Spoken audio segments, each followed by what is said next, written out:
La escritura de Colón, ya se ve, es una escritura armónica, controlada y con una mejor distribución del texto en el espacio gráfico. La comparamos con la de Pedro Madruga. Ya les digo, no se fija en ilustración gráfica porque son 30 años menos, por lo tanto podría tener unos 25 por ahí, seguro de sí mismo, decidido, impetuoso e incluso muy arrebatador. Es lo que hace que haya unas fuertes oscilaciones gráficas. Se evidencian mayores desproporciones, falta de dominio de control en la ejecución de los trazos, es una escritura muy lanzada y de trazos acerados, probablemente debido a su juventud. Aún así, la base escritural es muy semejante a la de Colón, a pesar de la diferencia de 31 años de edad entre un documento y otro. Vamos con la dimensión, otro parámetro grafoanalítico. La dimensión se refiere al tamaño y a la altura de las letras. En este caso es importante saber qué era lo apropiado en aquella época, cómo se escribía. La escritura gótica procesal se caracteriza por ser una escritura más baja y más ancha, sobre todo si se aproxima a la procesal. El tamaño depende del escribiente. A mayor rango, generalmente también mayor tamaño de letra. Los reyes y los nobles, que normalmente carecían de soltura gráfica, tienen una escritura muy grande frente a la de los escribanos, cuya dimensión es más bien pequeña. Si ustedes alguna vez observan la letra de los nobles o de gente que tenga un alto rango, tiene unas firmas así, y unas rúbricas así de grandes. Si observan la firma o la rúbrica de gente que no, en su yo social, no haya incorporado esa importancia, suelen ser unas firmas mucho más pequeñas. Entonces, hay tantas variantes como diferentes personalidades de escrituras muy homogéneas, como las de los escribanos, como las que presentan un desequilibrio formal, tanto de tamaño y de dirección. Vamos a ver la comparativa entre Pedro Madruga y Cristóbal Colón. Se observan una serie de peculiaridades gráficas, a pesar de la diferencia de años. Aquí tenemos una firma de Pedro Madruga de 1482, que firma como el conde de Canino. ¿Qué llama la atención? Pues que el artículo él, tiene mayor tamaño que el resto. Aquí también otra vacía de Pedro Madruga de 1479, donde se puede observar donde están las flechas que el artículo él, tiene mayor tamaño que el resto. Y aquí también vemos otra firma de Pedro Madruga. Como ven, son muy diferentes. Una parte que esta escritura, incluso esta grafía, realmente es muy bella, una escritura muy armónica y muy controlada, donde él, aquí creo que pone Visconde o algo por el estilo, donde está la flecha, él también tiene un tamaño superior. Si la comparamos con la escritura de Colón, cuando firma como el almirante, vemos que él también tiene una mayor dimensión. Arriba, Pedro Madruga está utilizando una escritura gótica cortesana, en el inferior Cristóbal Colón es una escritura más espontánea, por lo tanto, el grafismo no va a ser el mismo. Pero lo que yo estoy llamando la atención es el artículo fin. Otro más de Cristóbal Colón, donde él tiene mayor dimensión que el resto. Y aquí, pero era muy normal que en esta época este artículo tuviera mayor dimensión. Pues, por ejemplo, la firma de los Reyes Católicos, 1482. Se lee la parte de la izquierda, yo el rey. No tiene mayor dimensión. Yo la reina Isabel, tampoco tiene mayor dimensión. No hay diferencia.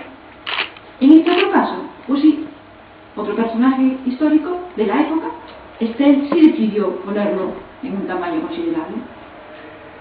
Pero qué casualidad, Pedro Madruga y Cristóbal Colón, ese artículo realmente ellos lo hacen mucho más o menos.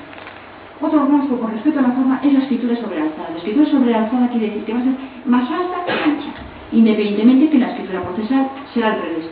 Pero en un momento más espontáneo y más libre, dirigido por ejemplo en el caso de Cristóbal Colón al padre, a Gaspar de Goricio, que era un amigo personal de él, entonces la escritura es espontánea, no está utilizando la escritura procesal.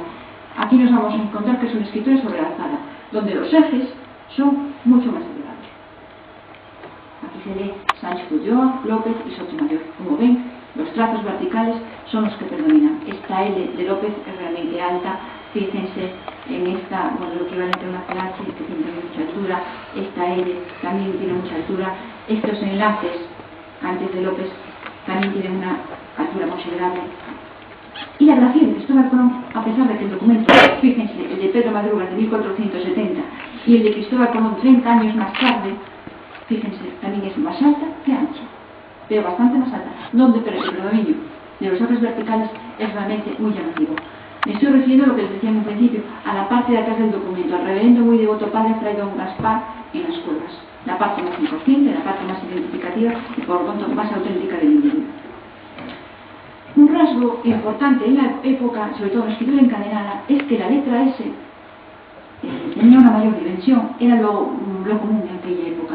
Este es un documento de un fragmento de una carta al doctor Alcocer, una carta de 1485, donde está flechas, corresponde con una S. Ya lo ven, la palabra Señor, ahí tiene una mayor dimensión, otra S, aquí este sé, saberlo, como ven, es un trazo sinistrógeno, ensortijado, que tiende hacia la derecha y que tiene mayor dimensión. ¿Cómo lo efectúan Cristóbal Colón y Pedro Madruga? Pues no tiene mayor dimensión. Entonces, en la época era bastante frecuente, no obligatorio, pero bastante frecuente que se utilizase Cristóbal Colón, en este caso, donde están todas estas flechas de color rojo, se refiere a la letra S, no tiene mayor dimensión que el resto de la escritura. ¿Y cómo lo hace Pedro Madruga? Tampoco tiene mayor dimensión. Donde están aquí se lee por doña mayor de Souto, esta S no tiene mayor dimensión. Abajo también de Souto Mayor tampoco tiene mayor dimensión. ¿Casualidades? Para mi gusto es muy difícil tener tantas casualidades. Otro rasgo muy importante en una escritura es el predominio del movimiento sobre la forma o la forma sobre el movimiento. Es lo que les explicaba en un principio. Cuando una persona está aprendiendo a escribir, pues se fija mucho en la forma, en la ejecución del trazo. Cuando una persona tiene mucha soltura gráfica, hay predominio del movimiento sobre forma.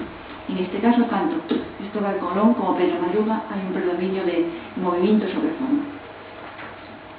En este caso, la escritura de 1470. Aquí tenemos una escritura de Cristóbal Colón, ya es 30 años, con historia de 30 años, ya es mucho más anciano, tiene una serie de temblores. Sin embargo, sigue siendo una escritura evolucionada, siendo una persona culta, una persona con una gran soltura gráfica, a pesar de la edad. Aquí tenemos una carta completa para verlo en su conjunto y no simplemente fragmentos, la carta de Cristóbal Colón a Fray Gaspar de Borrici en 1498. Y vamos con otro parámetro, la velocidad en la escritura. La velocidad en la escritura se consigue en la escritura gótico-cortesana a través de esos trazos sinistrógenos que enlazan una letra con otra. Entonces, también la utilización de abreviaturas es muy frecuente en aquella época y la vamos a utilizar Pedro Madruga y Cristóbal Colón.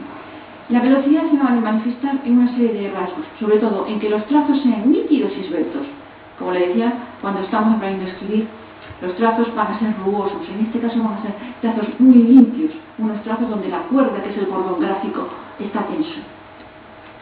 Como vemos, la parte superior, una grafía de Pedro Madruga. He utilizado esta porque de todas las grafías de Pedro Madruga no todas aportan lo mismo.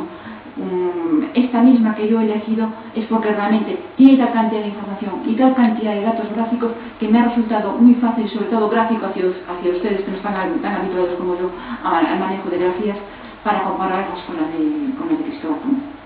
Entonces aquí la velocidad de la escritura, como yo le decía, son trazos nítidos y esbeltos, no hay rugosidades, es una escritura que se tumba hacia la derecha. Fíjense, Ulloa, esa L como se tumba hacia la derecha. Sotomayor, a pesar de que tira hacia abajo, no es que se tire hacia abajo, sino que avanza progresivamente hacia la derecha. Y la Almirante y Cristóbal Colón ya es clarísimo, ya avanzamos, es una escritura limpia y de trazos esbeltos, es una escritura rápida.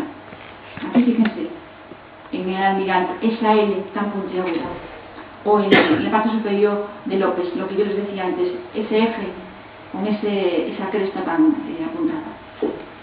Los trazos acerados. Los trazos acerados se refieren a trazos con punta de flecha, es decir, partimos de un punto grueso y termina, fruto de una velocidad de hacer esto,